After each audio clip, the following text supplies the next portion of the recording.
నమస్కారం.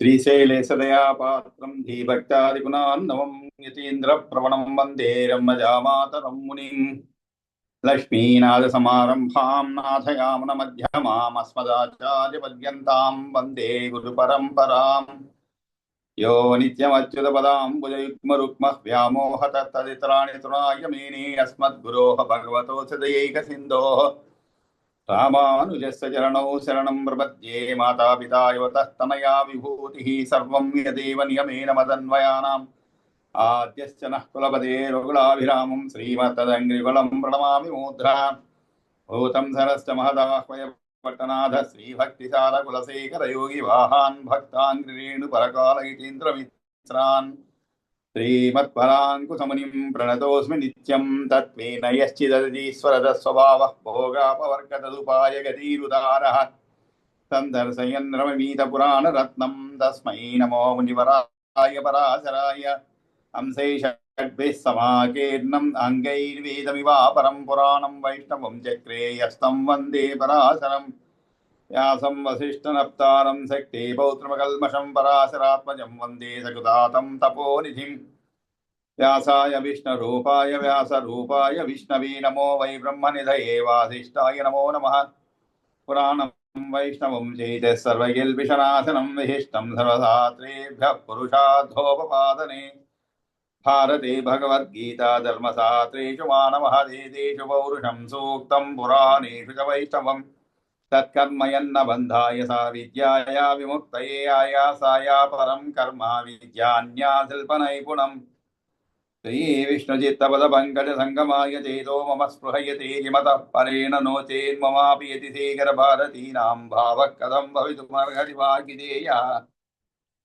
నారాయణం నమస్కృత్య నరం చైవ నరోత్తమం దేవీం సరస్వతీం చైవ తతో జయముదీరయేత్ శాంతాకారం భుజగశయనం పద్మనాభం సురేశం విశ్వాకారం గగనసదృశం మేఘవర్ణం శుభాంగం లక్ష్మీకాంతం కమలనయనం యోగిహృద్యానగమ్యం వందే విష్ణుం భవభయహరం సర్వలోకైకనాథం సశంఖచక్రం సకిరీటకుండలం సపీతవస్త్రం తరసీరుహేక్షణం సహారవక్షస్థలశోభికౌస్తుభం నమామి విష్ణుం శిరసా చతుర్భుజం.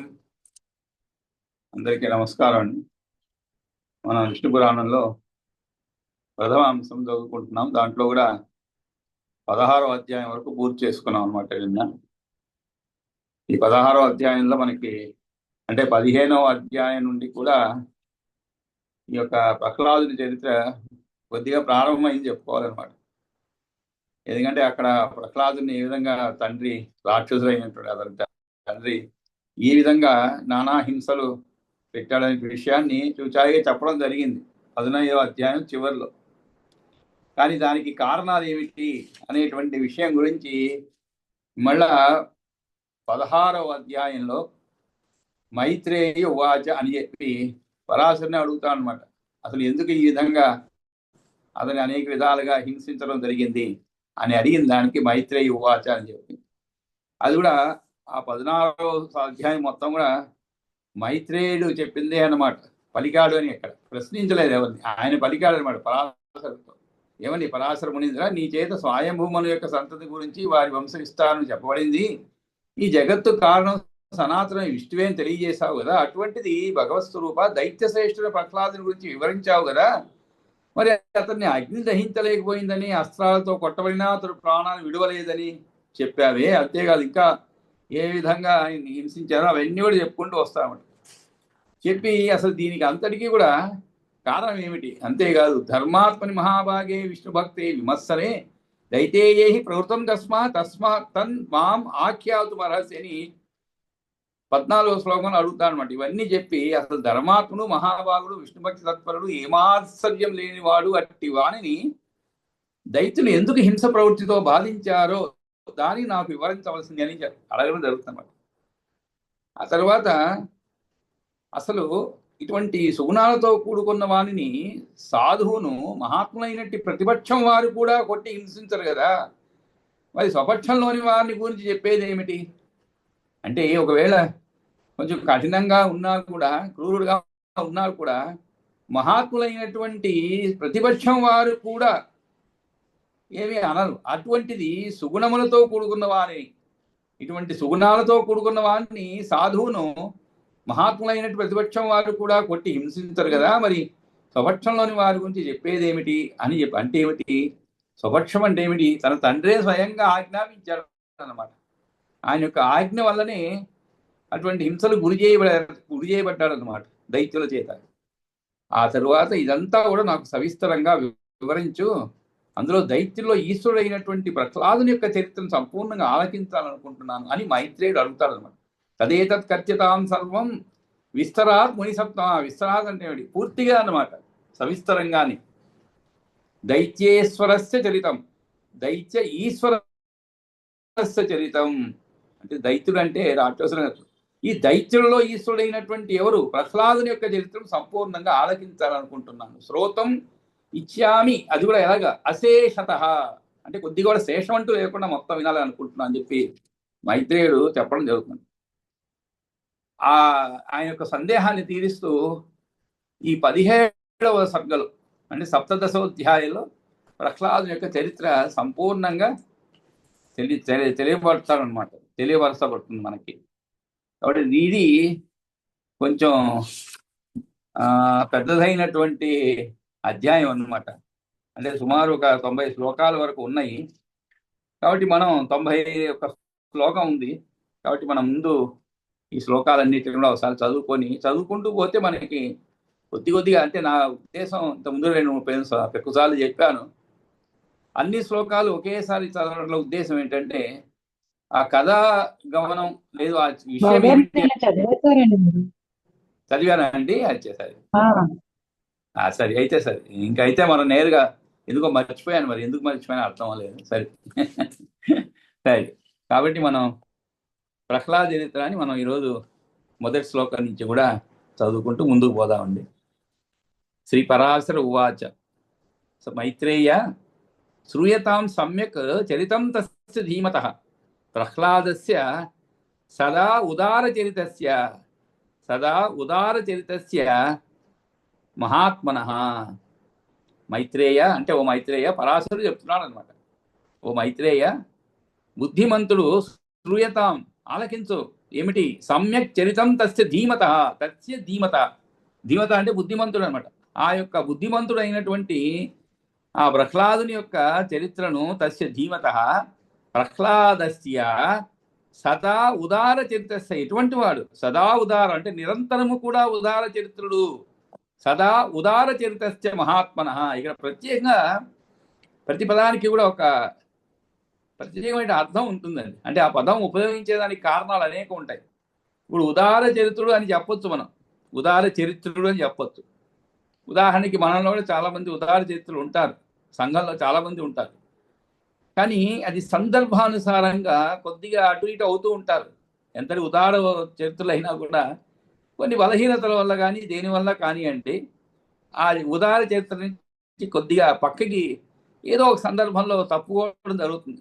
అంటే కొద్దిగా రుజు ప్రవర్తన ఉండే వాళ్ళు కూడా అలా పక్కకి కొంతకాలం లేండి మళ్ళా అంటే ట్రైన్ లూప్ లైన్కి పోయినట్లుగా కొంత లూప్ లైన్కి పోయి మళ్ళా స్ట్రైట్ లైన్కి వచ్చేస్తుంది అనమాట.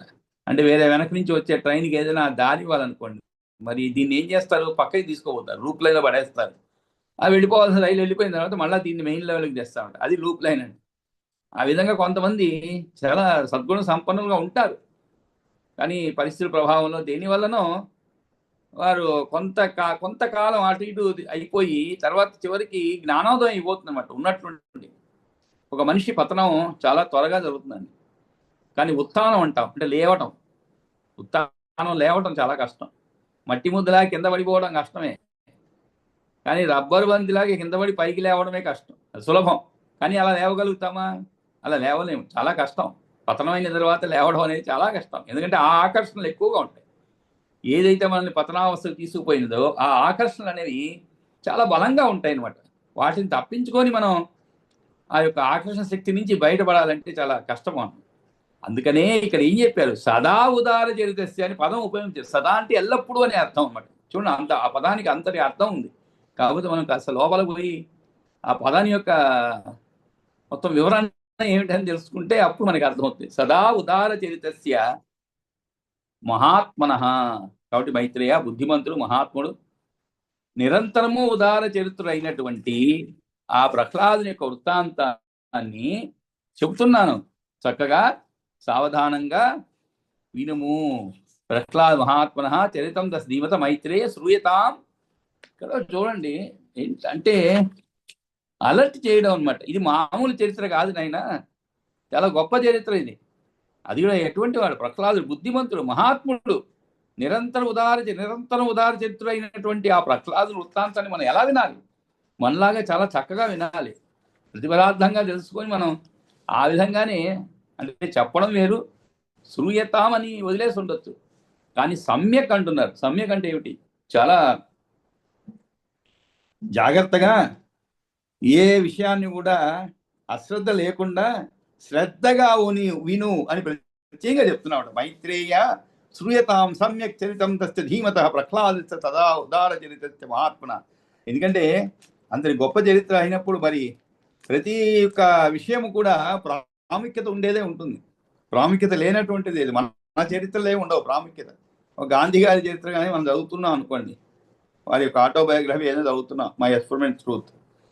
ఆ చదివేటప్పుడు చాలా శ్రద్ధగా చదవాలి, శ్రద్ధగా వినాలి ఎవరినో చెప్పారు. ఎందుకంటే ప్రతి అక్షరము కూడా ఒక అర్థాన్ని, తర్వాత మనకు ఒక స్ఫూర్తిదాయకంగా ఉంటుందన్నమాట. కాబట్టి ఇక్కడ కూడా సమ్యక్ అనేటువంటి పదం ఉపయోగించబడింది అనమాట. కాబట్టి భగవంతుని యందు ద్వేషమే ఆయన భక్తుడైన తన పుత్రునిపై పగబోవడానికి కారణమని చెప్పదలుచుకొని హిరణ్యకశిపుని వృత్తాంతాన్ని చెబుతున్నాడు. దితేహే పుత్ర ఇత్యాదిగా. తర్వాత దితేహే మైత్రేయ శ్రూయతాం సమ్యక్ చరితం తస్య ధీమత ప్రహ్లాదస్య సదోచార చరిత సదోదార చరితస్య మహాత్మన అని చెప్పి దితేహ పుత్రో మహావీర్యో హిరణ్యకశిపో పురా త్రైలోక్యం వశమానిన్యే బ్రహ్మణో వరదర్పిత. అందరూ కూడా ఈ వరాలు ఇచ్చిన దానివల్లే గర్వం ఎక్కువబడింది. మనకి ఎలాగైతే ఒక ఆస్తి ఏదైనా వచ్చిందనుకోండి, సంపదలు అనుకోకుండా వచ్చింది అనుకోండి, అలాంటి వాళ్ళకి గర్వం ఎక్కువ ఉంటుందండి. సంపదలో పుట్టి పెరిగిన వాడికి ఉండదు. అది మనం గమనించవలసిన విషయం అన్నమాట. దాంట్లోనే పుట్టి పెరిగిన వాడికి, లక్ష్మీ కటాక్షంతోనే పుట్టి పెరిగిన వాడు silver spoon in the mouth అంటారు. ఆ విధంగా పుట్టిన వాడికి గర్వం తక్కువే ఉంటుంది.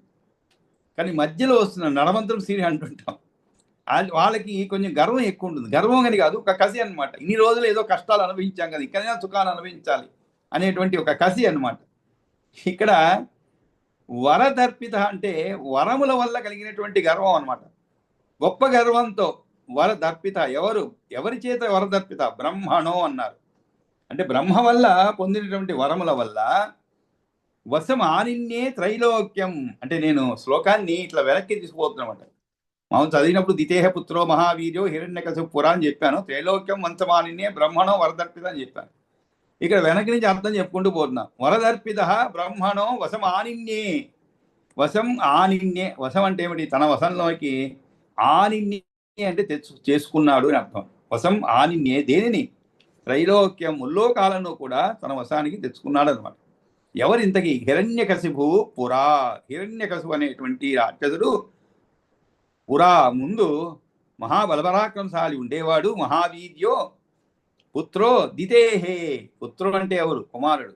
ఎవరి కుమారుడు? దితేహే, దితి యొక్క కుమారుడు. కాబట్టి పూర్వం దితి యొక్క కుమారుడైనటువంటి హిరణ్యకశిపుడు అని మహాబలపరాక్రమశాలి ఉండేవాడు. అతడు బ్రహ్మ వల్ల పొందినటువంటి వరాలు పొంది గొప్ప గర్వంతో ముల్లోకాలను కూడా తన వశం చేసుకున్నాడు. ఇది అన్నమాట. ఇంద్రత్వం అకరో దైత్య. సరే, అలా చేసుకున్నవాడు ఏం చేశాడు? ఆ రాక్షసుడు ముల్లోక రాజ్యాన్ని తన వశం చేసుకున్నాడు. ఆ రాక్షసుడు ఏం చేశాడు? ఇంద్రత్వం అకరో దైత్య ఆసీత్ సవితా స్వయం వాయు అగ్నిర్ అపాం నాద. వాయు అగ్ని అపాం, అది 3 అన్నమాట. వాయురగ్నిర్ అపాం నాద. సోమశ్చ అభూత్ మహాసుర. సోమశ్చ అభూత్ మహాసుర. ఆ దైత్యుడు ఇంద్రలోకాధిపత్యాన్ని చేపట్టాడు. ఇంద్రత్వం అకరోత్ దైత్య. కాబట్టి ఆ రాక్షసుడు ఇంద్రుని వల్ల ప్రవర్తించినాడు అనమాట. అంతేకాదు అతడే సూర్యుడైనాడు. ఇంద్రలోకాధిపత్యాన్ని చేపట్టాడు. అతడు తానే స్వయంగా సూర్యుడయ్యాడు. ఆసి సవిత స్వయం వాయు అగ్ని అపాం. వాయువు అయ్యాడు, అగ్ని అయ్యాడు, జలాధినాథుడైన వరుణుడయ్యాడు. అంతేకాదు ఆ భయంకరాసురుడు తానే చంద్రుడయ్యాడు. సోమస్య అభూత్ మహాసుర. సోమస్య అంటే సోముడు అంటే చంద్రుడు. ఆ భయంకరాసురుడు ఏమయ్యాడు? తానే చంద్రుడయ్యాడు. వాయురగ్నిరపాం నాద.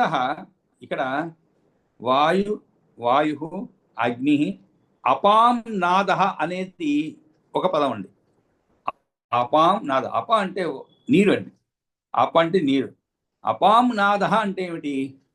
నీటికి నాదుడైనటువంటి వాడు, అంటే జలాధినాథుడు. అంటే ఎవరు? వరుణుడు. కాబట్టి జలాధినాథుడైనటువంటి వరుణుడే. కాబట్టి మనం చదివేటప్పుడు వాయు అగ్ని అపాం నాద అని చెప్పచ్చు. అపాం నాద అంటే ఇది ఒకే పదం. జలాధినాథుడైనటువంటి వరుణుడికి చెప్పాడు అన్నమాట. కాబట్టి అపాం నాద అని చదవకూడదు. అపాం నాద సోమస్య అభూత్ మహాసుర. భయంకరాసురుడు, తన భయంకర అసురుడు. అది భయంకరాసురుడు. అసురుడు అంటే రాక్షసుడు. సురుడు అసురుడు.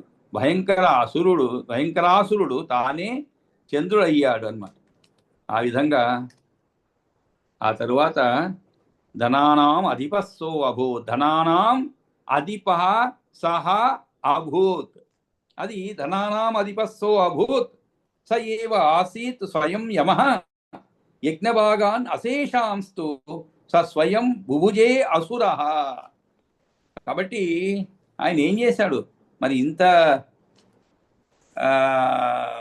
గర్వం వచ్చిన తర్వాత ఇక కన్ను మిన్ను కానరాదు. ఎవరికైనా అంతే అండి. ధనం వచ్చిన తర్వాత చూడండి, ధనం వచ్చిన వాడు దాన్ని కొంతకాలం నిలుపుకోగలుగుతాడు. ఎందుకంటే ఆ ధనం వచ్చిన వల్ల అంధకారంలో పడిపోతాడు అనమాట. ఆ అంధకారంలో పడిపోయి తాను ఏం చేస్తున్నాడు, తన ప్రవర్తన ఎలా మారిపోతున్నది ఏమిటి అని గమనించే లోపలనే అధపాతాళానికి తోయబడతాడు. ధనమే కాదండి, ఏదైనా కూడా అంతేనండి. ఏదైనా కూడా మనకి విపరీతంగా వచ్చినప్పుడు అటు ధనము కానీ లేదు ఒక అధికారం కానీ, అధికారం కూడా వచ్చినటువంటి వాళ్ళు చాలా తక్కువ మంది ఆ అధికారం వచ్చిన దాన్ని చాలా ఏదో దైవదత్తంగా దాన్ని పొంది అదే పవిత్ర భావంతో హాయిగా తన అధికారాన్ని సక్రమంగా ఉపయోగించుకొని శేష జీవితం హాయిగా గడిపేవాళ్ళు తక్కువ మంది ఉంటారు. అధికారం రాగానే ఇంకా తను ఎవరు పట్టలేరన్నమాట. ఆ దుర్వినియోగానికి పాడుపడటం, ఆ తర్వాత పతనావస్థ ఇలా జరుగుతుంటుంది అన్నమాట. కాబట్టి ఇక్కడ ఇతను ఎప్పుడైతే ఇంతటి అధికారం చేపట్టాడో ఆ తరువాత ధనానాం అధిప అంటే ధనాధిపతి, ధనానాం అధిప సహ అభూత్ అంటే ఆయన కుబేరుడు అతడే అయ్యాడు. స ఏవ ఆసి స్వయం యమః తానే స్వయంగా యముడయ్యాడు. ఆ అసురుడే యజ్ఞభాగాన్ అశేషాంస్తు స్వయంగా సమస్త యజ్ఞ భాగాలను కూడా స్వీకరించి స్వయం భూభుజే అనుభవించాడు అని అర్థం. భూభుజే అసుర. కాబట్టి అంతా కూడా తానే సంపూర్ణంగా ఇంకా మిగిలిన దేవతలను ఎవరిని కూడా లెక్క పెట్టకుండా ప్రవర్తించడం ప్రారంభించాడనమాట. ఆ విధంగా దితి యొక్క కుమారుడైనటువంటి హిరణ్యకశిపుడు గొప్ప బలవంతుడు, పైగా బ్రహ్మ ఇచ్చిన వరాల చేత పొగరెక్కిన వాడై ముల్లోక రాజ్యాన్ని కూడా తన వశం చేసుకున్నాడు. ఆ రాక్షసుడు ఇంద్రుని వల్ల ప్రవర్తించినాడు. అతనే సూర్యుడైనాడు. ఇంకా వాయువు, అగ్ని, వరుణుడు చంద్రుల యొక్క ధర్మాలను ఆచరించినాడు. ఇక్కడ వాయువు, అగ్ని, వరుణుడు చంద్రుల యొక్క ధర్మాలను ఆచరించినాడని చెప్పాలి. వాళ్ళు అయ్యారు అంటే ఏమిటి? వాడి యొక్క ధర్మం అంటే వాళ్ళ అధికారాన్ని తను ఉపయోగించుకున్నాడు అనమాట. వాళ్ళని పక్కన పెట్టేసి, అంటే వాళ్ళు భయపడిపోయి తమ అధికారాలంతా ఈయనకి దారాదత్తం చేశారనమాట. ఆ విధంగా ఇతనే స్వయంగా అన్నీ కూడా వాళ్ళని ధిక్కరించినాడు అన్నమాట. ధనములపై ఆధిపత్యం వహించినాడు. యముడు తానే అయినాడు. యజ్ఞాలలో ఆయా దేవతలకు లభించే భాగాలను తానే ముందుగా గుందుకొని పూజించినాడు. ఇది ఆయన యొక్క ప్రవర్తన అన్నమాట.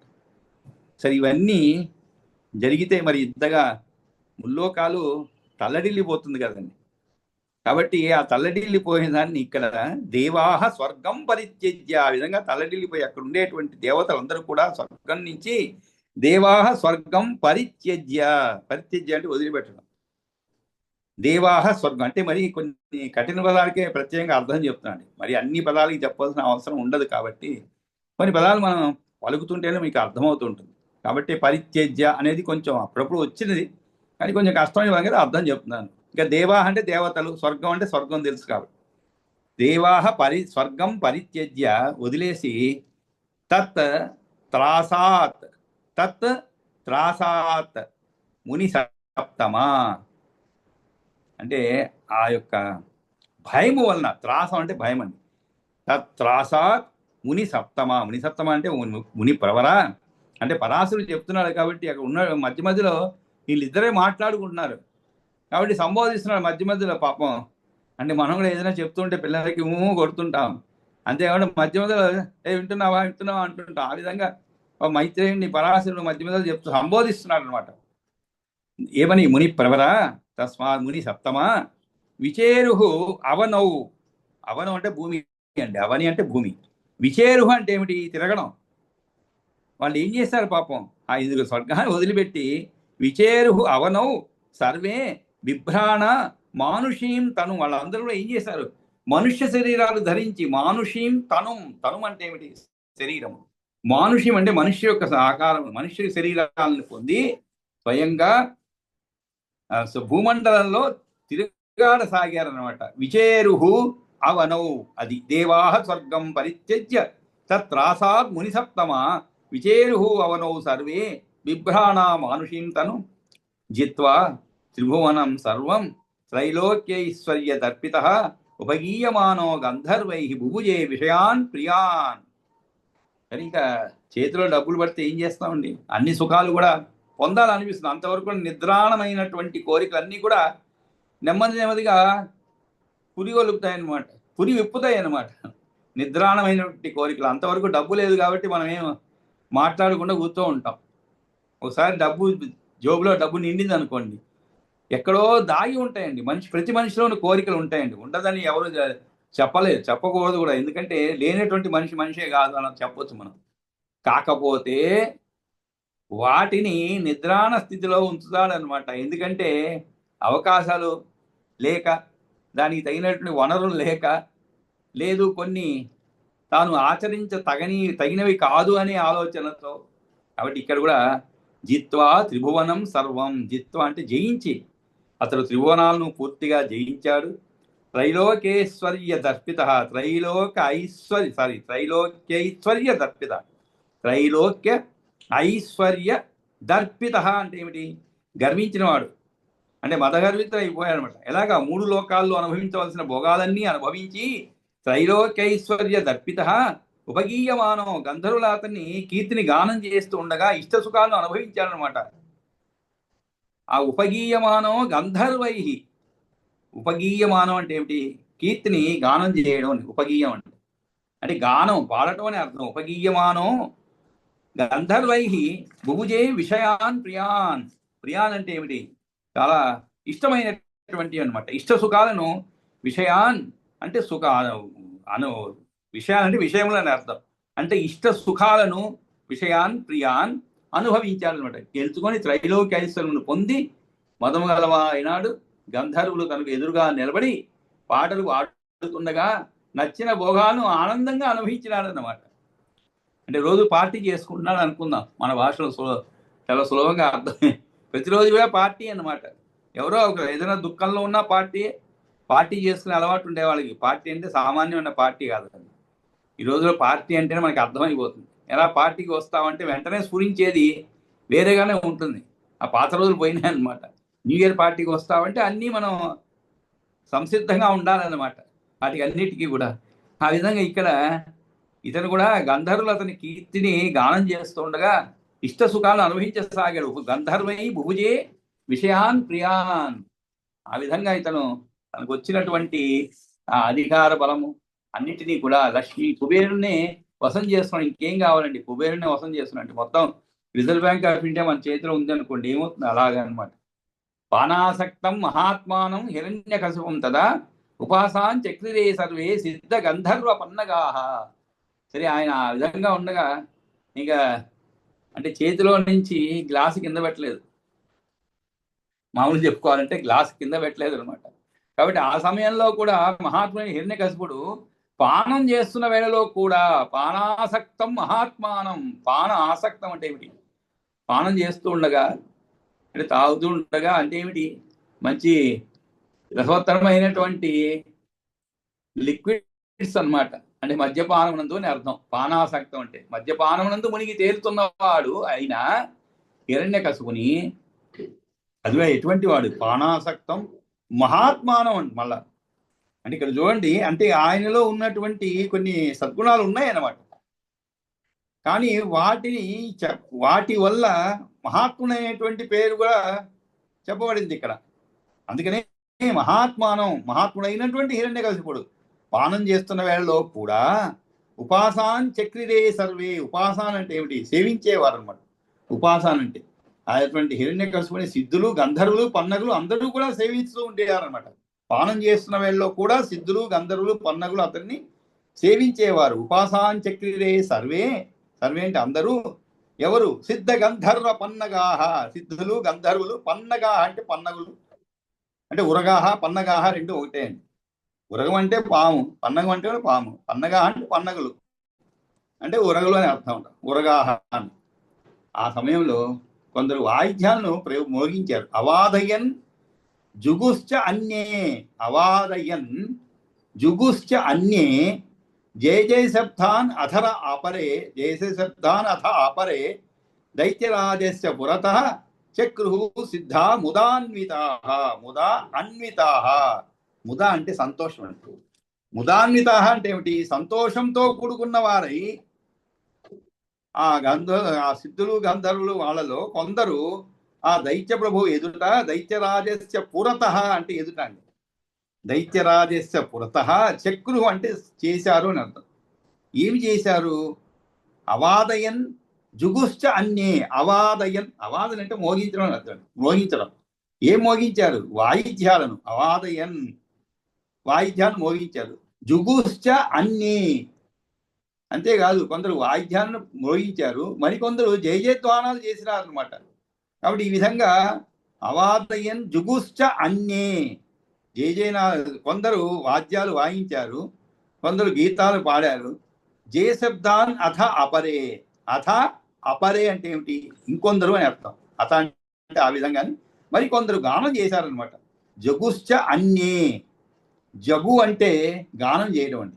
జగుశ్చ అన్యే అంటే కొందరు గానం చేశారు, మరికొందరు జయ జయ శబ్దాన్ అథ అపరే. అథ అపరే అంటే ఇంకొంతమంది ఏం చేశారు? జయ జయనాదాలు గావించారు. జయ శబ్దాన్ అథ అపరే. ఆ విధంగా అందరూ కూడా ఆయన పానం చేస్తూ ఉంటే వీరందరూ ఆయన చుట్టూ చేరి హై హై రాజా, హై హై నాయక అన్నట్లుగా ఆయన్ని కొంతమంది అవాదయన్, కొంతమంది జగుశ్చ, కొంతమంది జయశబ్దాన్ అథాపరే దైత్యరాజస్య పురతః చక్రుః సిద్ధాః ముదాన్వితాః. ఆ విధంగా ఆ సిద్ధులు కూడా అతన్ని ఆనందపరిచారు అందరూ కూడా. తతః తత్ర ప్రనృత్ర అప్సరసి స్ఫటికాభ్రమయే అసురః పపౌ పానం ముదాయుక్తః ప్రాసాదేషు మనోహరి. బాగుంది. మరి పార్టీ ఎక్కడ చేసుకుంటున్నారు? ఇంట్లోనా, లేదు వేరెక్కడ అనేది విషయాన్ని ఇక్కడ చెప్పబడింది ఈ శ్లోకంలో. ఇంట్లోనా, బయట, మంచి స్టార్ హోటల్లోనా, అవన్నీ ఇక్కడ చెప్పబడింది అనమాట. ఏమని? తత్ర ప్రనృత్త అప్సరసి అంటే మిక్కిలి మనోహరమైన ప్రాసాదం. ప్రాసాదే సుమనోహరే. ఎటువంటిది? ప్రాసాదం అంటే ఏమిటి? భవనం అని అర్థం. కాబట్టి వారందరూ అక్కడ ప్రాసాదేసు మనోహరే, అది కూడా స్ఫటికము అభ్రమమున్న శిలతో నిర్మింపబడే రమ్య స్థలిలో పపౌ పానం ముదాయుక్త. పపౌ అంటే తాగుతూ. ఏమిటి? పానము. అసురుడు తాగుతూ ఆనందంతో ఉండేవాడు. ముదాయుక్త స్ఫటిక అభ్రమయే అసుర. అసురు అంటే హిరణ్యకశిపుడు అనమాట. అసురుడు స్ఫటిక అభ్రమయే అంటే స్ఫటికము అభ్రమమునకు శిలలతో నిర్మింపబడిన రమ్యస్థలిలో తత్ర ప్రనృత్త అప్సరసి. అప్సరసలు నాట్యం చేస్తూ ఉంటే ప్రనృత్త అప్సరసి అంటే వారు ఆ విధంగా నాట్యం చేస్తూ ఉంటే ఆ అసురుడు తాగుతూ ఆనందంగా ఉండేవాడు. కాబట్టి శ్రేష్టమైన నృత్యములు చేసిన అప్సరసులు ఉన్న ఆ ప్రసాదము మేడనందు స్ఫటికము అంటే పటిక గడ్డ, పటిక రాళ్ళు మరియు అబ్రకము రాళ్ళుతో నిర్మించబడినది. పీయతే అంటే ఏమిటి? తాగబడినది కనుక పానము. పీయతే అంటే తాగబడినది కాబట్టి పానము అంటే మదిర, కళ్ళు, ద్రాక్ష సారాయి వంటివి అనమాట. మదిర అంటే ఇక్కడ కళ్ళు, ద్రాక్ష సారాయి వంటివి. కాబట్టి ఈ తెల్లని పలుగురాళ్ళు అబ్రకపు రాళ్లతో నిర్మించబడిన అందమైన మేడలో చక్కని అప్సరసు శ్రేష్టమైన నాట్యాన్ని ప్రదర్శించిన తరువాత సంతోషంతో మద్యపానం చేసినాడు అసురుడైన హిరణ్యకశిపుడు. తత్ర ప్రనృత్తాప్సరసి స్ఫటికాభ్రమయే అసుర పపౌ పానం ఉదాయుక్త ప్రాసాదేశు మనోహరే. ఆ విధంగా ఆ రమ్యస్థలిలో అప్సరసు నాట్యం చేస్తూ, ఇక్కడ చూడండి, నాట్యం చేస్తూ ఉంటే అని ఒక చోట చెప్పబడింది. శ్రేష్టమైన నాట్యాన్ని ప్రదర్శించిన తరువాత అని కొన్ని, ఇది చాలా తేడా ఉంటుంది కదా. అంటే అంతా అయిపోయిన తర్వాత హాయిగా కూర్చొని తాగడం వేరు. మన సినిమాల్లో చూపెట్టాను ఇవన్నీ. మనం అంటే అంత విశదంగా చెప్పుకోవాల్సిన అవసరం లేదు. సినిమాల్లో చూపెట్టేలాగా ఒకవైపు తాగుతుంటే ఒకవైపు నాట్యాలు జరుగుతుంటే అలా ఒకటి అనమాట వ్యాఖ్యానం. కాబట్టి ఇక్కడ తత్ర ప్రనృప్త అప్సరసి అన్నారు. ఇక ప్రనృప్త అంటే అది కంటిన్యూస్ టెన్స్ గాను ఉపయోగించుకోవచ్చు, లేదు భూతకాలం కూడా చెప్పుకోవచ్చు అనమాట. అంటే అయిపోయిన తర్వాత చెప్పు. కానీ ఇక్కడ మనకి కొన్ని వ్యాఖ్యానాలు మిక్కిలి మనోహరమైన ప్రసాదంలో స్ఫటికం అభ్రం ఉన్న శిలతో నిర్మించిన రమ్యస్థల్లో అప్సరస నాట్యం చేస్తూ ఉంటే అని చెప్పండి, కంటిన్యూస్ టెన్స్ చెప్పండి. అప్పుడు ఆయన పపౌ పానం ఉదాయుక్త, ఇదే సరైనది కూడా అనిపిస్తుంది అన్నమాట మనకి. ఎందుకంటే అన్ని రెండు కలిసే పోతుంటాయి, మామూలుగా ఒంటరిగా పోదు ఈ రెండు. కాబట్టి ఆ విధంగా మనం తాగుతూ ఆనందంతో గుండేవాడు. తస్య పుత్రో మహాభాగ ప్రహ్లాదో నామ నామత పపాట బాల పాఠ్యాన్ని గురుగేహే గతో అర్భక.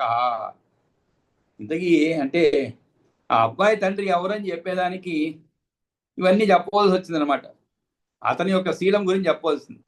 అంటే ప్రహ్లాదుడు ఎటువంటి వాడు, మరి హిరణ్యకశిపుడు ఎటువంటి వాడు అనే దానికి ఇవన్నీ. తస్య పుత్ర మహాభాగ, ఆ హిరణ్యకశిపుని ఎవరి గురించి అయితే మనం చెప్పుకున్నాం ఇప్పుడు, పానాసక్తం మహాత్మానం హిరణ్యకశిపుం తదా ఉపాసనాచక్రేశ్వరం, ఇవన్నీ కూడా వర్తిస్తున్నాడు. ఆ హిరణ్యకశిపుని కుమారుడు అయినటువంటి ప్రహ్లాదుడు అనే పేరుతో ప్రసిద్ధులెక్కినాడు. తస్య పుత్రో మహాభాగ ప్రహ్లాదో నామత. ఈ విధంగా అతని గొప్ప ఐశ్వర్యం అని చెప్పి పుత్రుణ్ణి ఎందుకు ద్వేషించాడో చెప్తున్నాడు. తస్య పుత్రాన్ని, అటువంటి మహాబలవంతుడు, అది కాకుండా బ్రహ్మానుగ్రహ పాత్రుడు. తస్య పుత్రో మహాభాగ ప్రహ్లాదో నామత పపాట బాలపాఠ్యాన్ని, ప్రహ్లాదునే పేరుతో ప్రసిద్ధికెక్కినాడు. ఎవరు? అతని కుమారుడు, అతను మహాభాగుడు. ఆ అర్భకుడు గురుకుల వాసం చేస్తూ వయసుకు తగినది చదువుకునేవాడు. వయసుకు తగినది చదువుకునేవాడు. గురుగేహే గతో అర్భక పపాట బాలపాఠ్యాన్ని. బాలపాఠ్యం అంటే ఏమిటి? ఎల్కేజీ అంటే ఎల్కేజీ, దానికి సిలబస్. అంతేగాని ఎల్కేజీ వాళ్ళకి 3వ తరగతి 4వ తరగతి సిలబస్ కాదండి. ఆ విధంగా చదువుకున్నాడు అని అర్థం. యూకేజీకి వస్తే యూకేజీ సిలబస్, ఫస్ట్ స్టాండర్డ్ ఆ విధంగా అనమాట. కాబట్టి ఇక్కడ గురుగేహే గతో అర్భక. అర్భక అంటే చిన్నవాడు అని, పిల్లవాడు అని అర్థం అనమాట. ఆ అర్భకుడు అంటే పిల్లవాడు అని అర్థం. కాబట్టి హిరణ్యకశిపుని యొక్క పుత్రుడు మహాభాగుడు ప్రహ్లాదుడు అను పేరు గల పిల్లాడు గురువు గారి ఇంటి వద్దనే ఉంటూ, గురువు గారి ఇంటి వద్దనే, గురుగేహే.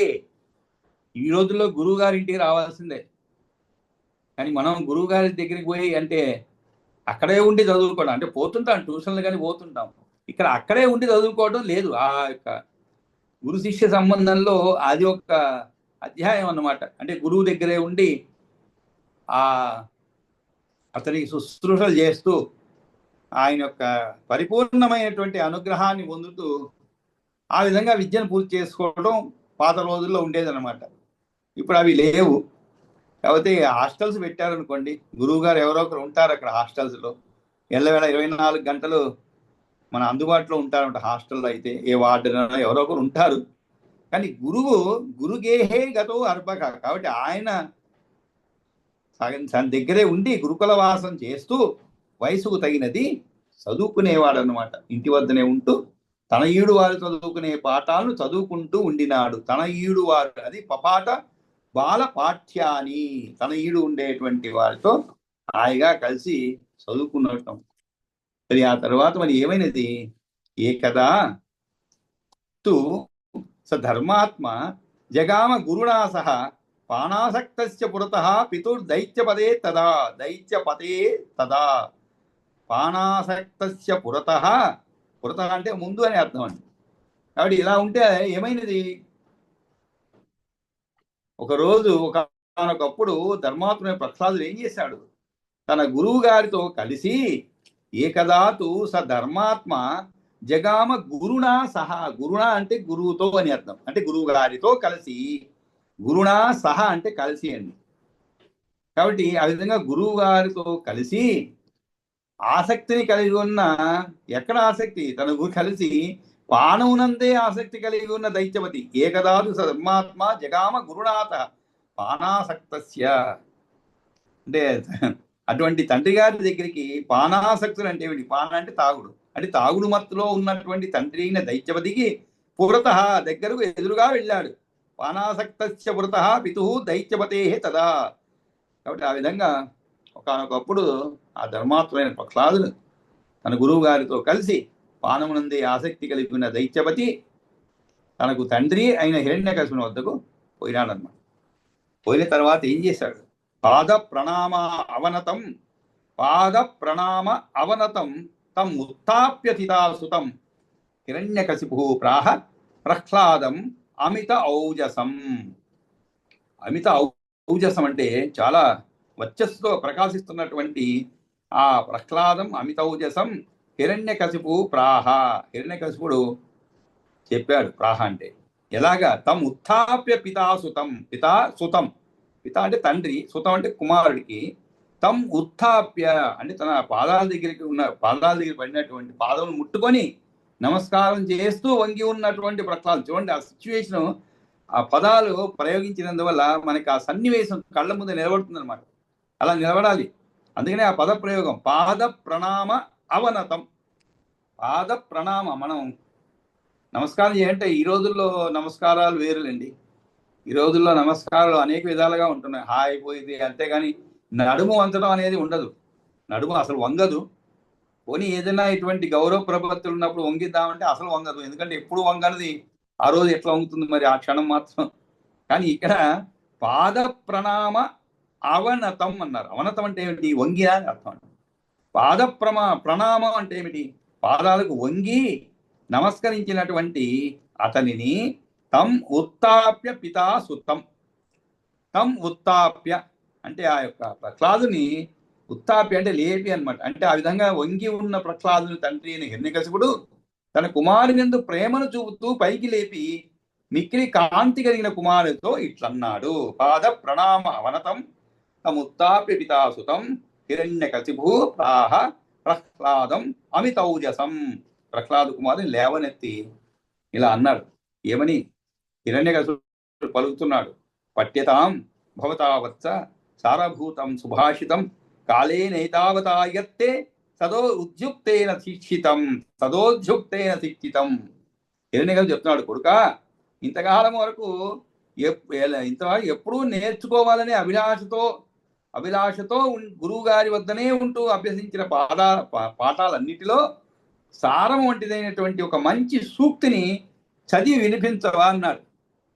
పఠ్యతాం భవతా వత్స, పఠ్యతాం భవత అంటే నీ చేత, కుమారా నీ చేత, వత్స అంటే కుమారా, పఠ్యతాం పలుకు ఏమిటి, సారభూతం సుభాషితం. సారభూతం అంటే నువ్వు అన్నీ చదువుకున్నావు కదా, ఏదేదో చదువుకొని ఉంటావు ఈ పాటికి, వాటి అన్నిటిలో కూడా ఒక సుభాషితం అంటే మంచి మాటగా నీవు ఏదైతే గురువుల వద్ద కాలేన ఏతావత్ అంటే ఈ ఇంతవరకు, ఇంతకాలము, కాలేన ఏతావత్ అంటే ఇంతవరకు, కాలేన ఏతావత్ అవుతుంది, ఏతావత యత్ తే, యత్ అంటే ఏదైతే తే నీ చేత, సదా ఉద్యుక్తేన శిక్షితం. కాబట్టి సదా ఉద్యుక్తేన శిక్షితం, అది కూడా నిరంతరము శ్రద్ధతో చదివినటువంటి గురువుచే అభ్యసించబడిన విద్యల సారంతో ఒక సుభాషితం చదువు అన్నాడు. అంటే అన్ని చెప్పొద్దు,